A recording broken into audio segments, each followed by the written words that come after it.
আমাদের ছাত্র ভাইদের বলতেছি যারা 5ই আগস্টের গণঅভ্যুত্থানের সাথে ছিলেন, যারা শত শত লাখ লাখ ছাত্র জনতা মিলে বাংলাদেশ থেকে স্বৈরা শাসক শেখ হাসিনাকে ভারতে পাঠিয়েছেন কিংবা গদি ছাড়তে বাধ্য করেছেন, তাদের বিশেষ করে তাদের দৃষ্টি আকর্ষণ করে বলতেছি, যদি জানুয়ারির মধ্যে যদি ওসমান হাদি ভাইয়ের খুনের বিচার না করা হয় সুষ্ঠুভাবে, বাংলাদেশের মাটিতে আমরা কোনো নির্বাচন হতে দিব না।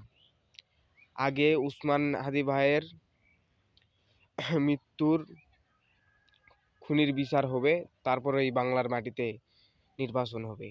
নির্বাচন নিয়ে তো আমাদের অত মাথা ব্যথা নাই, আপনাদের কিসের জন্য মাথা ব্যথা অত নির্বাচন নিয়ে?